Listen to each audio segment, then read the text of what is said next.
আমাদের সরকার দলের বন্ধুরা বারবার জাতীয় ঐক্যের কথা বলে, ফ্যাসিবাদের প্রশ্নেও তারা নাকি আছে, কিন্তু আমাদের কাছে মনে হচ্ছে সংস্কার প্রশ্নে যেরকম তারা জুলাই থেকে বিচ্ছিন্ন হয়ে গিয়েছে, বিচার প্রশ্নে এবং পতিত স্বৈরাচার শক্তিকে ঠেকানোর প্রশ্নেও এই সরকার আসলে আপোষকামী। তো সরকার যদি আপোষকামী হয়, জনগণ তো বসে থাকবে না, এবং আমরা 11 দলীয় ঐক্য আছে এবং যে সকল আরও সামাজিক রাজনৈতিক শক্তি আছে জুলাই গণ অভ্যুত্থানের পক্ষে, যারা সংস্কার এবং বিচার চায়, আমরা ঐক্যবদ্ধভাবে পতিত স্বৈরাচার শক্তিকেও আমরা প্রতিরোধ করব, তার বিচার নিশ্চিত করব, এবং যে সংস্কার গণভোটের যে গণরায় অনুযায়ী সেই রায় অনুযায়ী আমরা কাজ করব। সরকার যে সংবিধান সংশোধন কমিটি করেছে, এই কমিটি করে সরকার লেজিটিমেসি হারিয়েছে, যে কোনো ধরনের পরিবর্তন যে তারা করতে চায় না, এবং তাদের যে জনগণের আস্থা, সে আস্থাটি হারিয়েছে।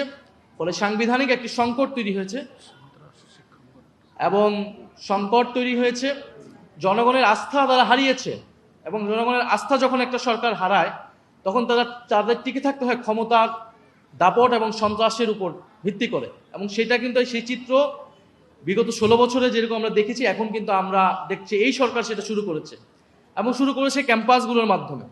কারণ যেহেতু জুলাই গণ অভ্যুত্থানের সবচেয়ে বড় ভূমিকা, ক্যান্টনমেন্ট ছিল আন্দোলনের, দুর্গ ছিল হচ্ছে এই বিশ্ববিদ্যালয় ক্যাম্পাসগুলো।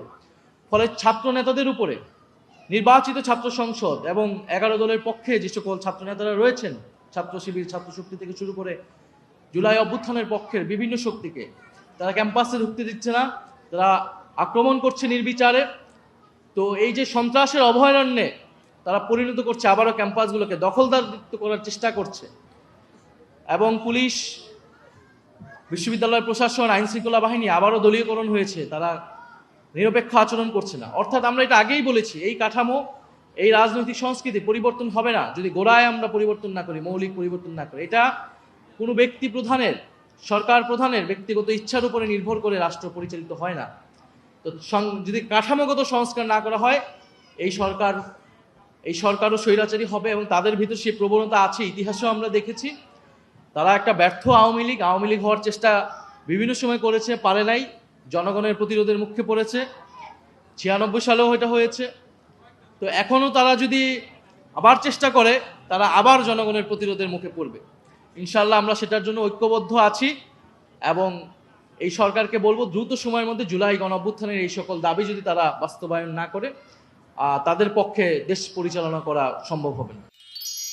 এক মিষ্টি সকাল, কানে কানে কিছু গুনগুনিয়ে বলে যায়, কাছে আয়, ভেসে যায় হাজার ফুলের ঠিকানায়, ছুঁয়ে দিয়ে ডুবে যায় সুগন্ধে সেই সীমানা।